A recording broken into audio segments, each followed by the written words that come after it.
Je suis amoureuse d'un homme qui est marié. Il a tout fait pour me séduire au début et je n'étais pas spécialement intéressée, d'abord parce que je savais qu'il n'était pas disponible. Mais j'ai fini par céder à la tentation, j'ai lâché prise et on a échangé pendant plus d'un mois et on s'est rencontrés, on a échangé des bisous, il y a eu une relation entre nous et finalement, d'un seul coup, il a cessé de donner des nouvelles. C'est quelqu'un que je côtoie dans ma vie professionnelle et en fait, je passe par des émotions qui vont de la tristesse à la colère et je ne sais pas quoi faire avec ces émotions et surtout je n'arrive pas à tourner la page sur cette personne. Comment est-ce que je peux dépasser cette situation et me sentir bien avec moi-même? Voilà, ça c'est une situation réelle que vit Catherine, qui m'a envoyé un email où elle m'a exposé justement cette situation. Et elle m'a demandé de lui faire une vidéo pour répondre justement à sa problématique. Alors je pense que vous êtes très nombreuses à vivre ça parce que d'abord moi-même je l'ai vécu et vous êtes très nombreuses à venir me consulter pour ce genre de situation. Donc j'espère que cette vidéo va en aider beaucoup d'entre vous. Et puis à la fin de cette vidéo, je vais également vous donner un élément complémentaire à cette vidéo qui va vous donner encore plus d'outils et de clés pour pouvoir faire face à une telle situation.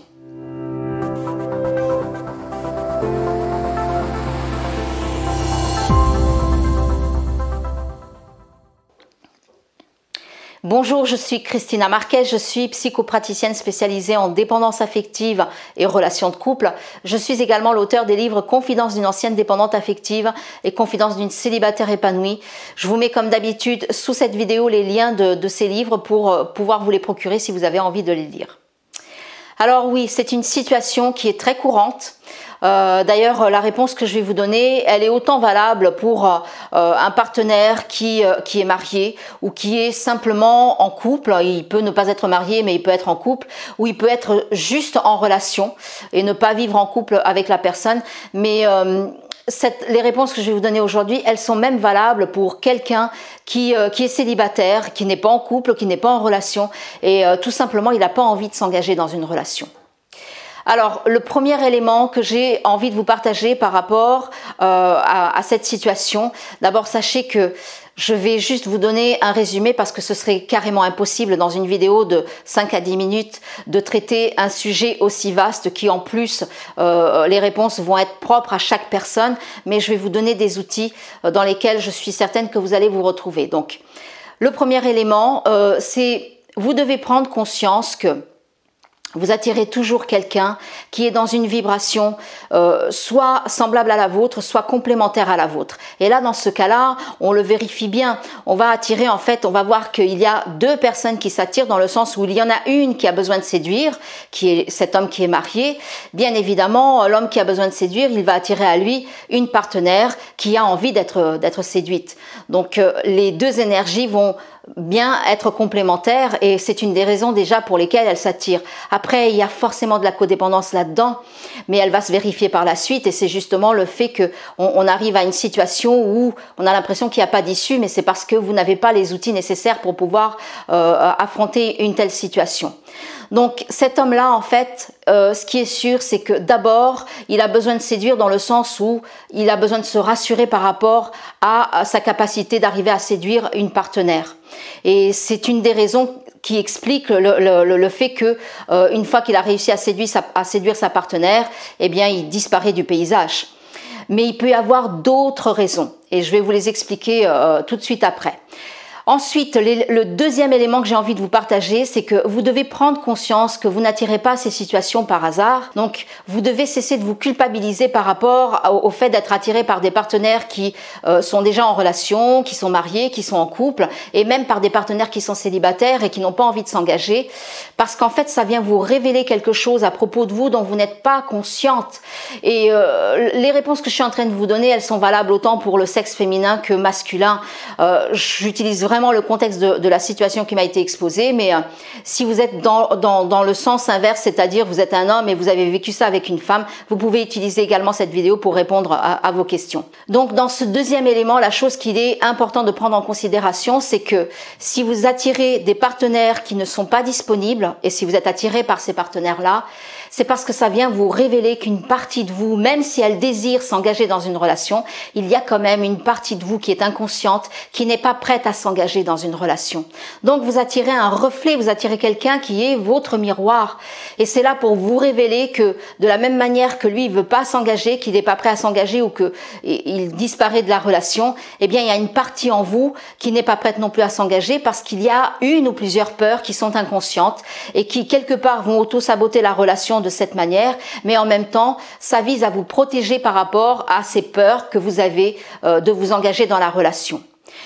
Ensuite, le troisième élément, c'est de comprendre que ce qui fait que vous passez des émotions où vous êtes tantôt dans la tristesse, tantôt dans la colère, eh bien c'est parce que ces relations, ces situations-là, vous ne les attirez pas par hasard. Ça vient justement vous permettre de mettre en évidence ces émotions-là afin que vous puissiez faire un travail dessus parce que c'est un cadeau que vous attiriez ces situations-là. Moi, je sais que dans la plupart des cas, pour ceux d'entre vous qui n'en sont pas encore à un niveau de conscience où vous comprenez que ces relations sont un cadeau, eh bien vous voyez cette personne comme étant quelqu'un de méchant, comme étant quelqu'un qui vous veut du mal, qui veut abuser de vous, mais en réalité c'est une personne qui est également dans ses blessures émotionnelles. Il ne sait pas les gérer. Parfois il ne rentre pas en relation dans le but d'abuser de vous et de vous utiliser. Parfois il rentre vraiment en relation dans le but sincère d'établir une relation et puis d'un seul coup la raison pour laquelle il disparaît, c'est parce que lui-même il est incapable de répondre à la raison pour laquelle l'intérêt qu'il avait pour vous au départ cesse d'exister. Donc c'est souvent même des personnes qui se sentent coupables et une des raisons pour lesquelles ils sont dans la fuite, c'est parce qu'ils ne sont pas capables de vous expliquer la raison pour laquelle ils ont cessé soudainement de s'intéresser à vous.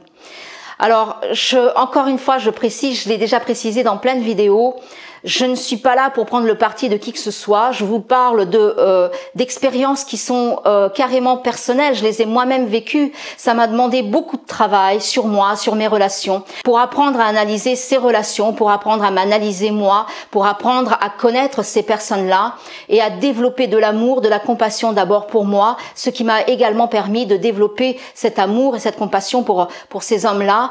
Le but n'est pas de cautionner et d'accepter ces comportements qui viennent nous blesser. Le but est vraiment d'apprendre à aimer véritablement, à s'aimer véritablement soi-même et à aimer l'autre. Et justement, ces relations, vous les attirez parce que ces personnes, une partie de vous a souhaité les attirer à vous dans le sens où vous êtes censé apprendre à guérir vos blessures. Donc vous attirez ces personnes dans le sens où elles vont appuyer juste à l'endroit où ça fait mal parce que ça vient réactiver des blessures du passé que vous avez vécues dans votre enfance, qui ont été activées dans votre enfance et qui vont en fait déclencher des émotions inconfortables, désagréables, et ces émotions elles sont totalement liées aux situations que vous avez vécues dans votre enfance. Donc c'est un schéma qui se répète dans votre vie. Donc par conséquent ces personnes elles sont là pour vous permettre de faire un travail sur vous, sur ces émotions, sur ces blessures émotionnelles qui ne sont pas encore guéris. Dans cette vidéo, je ne vais pas pouvoir vous donner tout le schéma, tout le processus de guérison, mais ce qui est sûr et que je peux vous donner comme outil pour pouvoir commencer à travailler dessus, c'est sachez que quand vous vivez de la tristesse, c'est une indication de la vie qui vient vous dire que la tristesse vous invite à apprendre le détachement. Donc vous avez besoin d'apprendre à vous détacher de ces personnes-là, mais également à vous détacher de certaines parties de vous que vous avez construites pour vous protéger. Et souvent dans les relations, ce qu'on va faire, on va s'auto-saboter parce qu'on n'est pas conscient qu'on a construit plein de masques, plein de personnalités qui vont nous auto-saboter plutôt que de nous amener à vivre les relations qu'on veut vivre. Eh bien, souvent, la tristesse nous invite soit à nous détacher de ces personnes, soit à nous détacher de ces personnalités qu'on a construites qui ne nous sont plus bénéfiques et qui justement auto-sabotent ces relations. Donc ça, c'est une indication hyper puissante. En ce qui concerne la colère, quand vous éprouvez de la colère, c'est une indication que vous avez besoin d'apprendre à vous affirmer dans ces relations. S'affirmer, ça veut dire prendre conscience que vous avez besoin de vous respecter et que vous avez besoin justement de verbaliser, de partager à l'autre ce que vous vivez dans cette relation-là, ce dont vous avez besoin, quels sont les besoins que vous avez identifiés par rapport à cette situation, et que la vie vous invite juste à les partager avec l'autre dans la mesure du possible. Alors, quand vous les partagez avec l'autre, l'objectif n'est pas que l'autre réponde à ses besoins en vous. C'est pas que l'autre réponde à vos attentes. C'est juste dans le but de pouvoir vous libérer vous et de prendre conscience que vous avez, en même temps que vous avez des désirs, il y a ces blessures qui sont enclenchées et ce n'est pas le rôle de l'autre de guérir vos blessures. C'est à vous qu'il appartient d'aller faire un travail pour guérir vos blessures. Mais en tout cas, la colère est vraiment une indication que vous avez besoin d'apprendre à identifier vos besoins et d'apprendre à verbaliser ces besoins dans le sens où vous allez vous affirmer et où vous allez apprendre à vous respecter tout en acceptant que l'autre peut ne pas être d'accord pour répondre à vos attentes. En tout cas, l'objectif, c'est de vous libérer.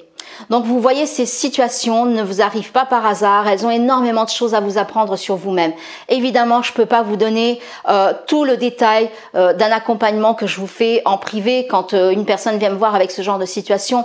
Si vous avez envie de compléter cette vidéo et que vous vivez vraiment ce genre de situation et que vous voulez comprendre pour vous-même, parce que chaque cas est différent et est unique, je ne peux que vous inviter à venir me consulter. Je vous accompagnerai avec grand plaisir pour vous aider justement à débloquer une telle situation. Autrement, vous pouvez également compléter cette vidéo par un article que j'ai écrit justement sur cette thématique-là. Je vais vous mettre le lien sous cette vidéo, comme ça vous pourrez aller le lire et ça va vous apporter des éléments complémentaires. Voilà, j'espère que cette vidéo vous a encore permis d'en apprendre davantage sur vos relations, d'apprendre davantage à vous aimer dans vos relations afin que vous puissiez co-créer des relations harmonieuses avec les autres. Si c'est le cas, comme d'habitude, moi je vous demande de cliquer sur le petit pouce bleu pour me dire que vous avez aimé cette vidéo. C'est important pour moi parce que j'ai également besoin de vos encouragements pour que je puisse continuer à vous partager mes connaissances. Je vous invite à partager cette vidéo un maximum autour de vous pour d'autres personnes qui pourraient avoir besoin également des éléments que je viens de vous partager. Et puis si vous n'êtes pas encore abonné à ma chaîne, comme d'habitude, je ne peux que vous inviter à le faire et à cliquer sur la cloche, parce que si vous ne cliquez pas sur la cloche, vous ne serez pas informé des prochaines vidéos que je vais vous proposer. Voilà, je vous souhaite une belle journée, je vous dis à très vite, prenez soin de vous.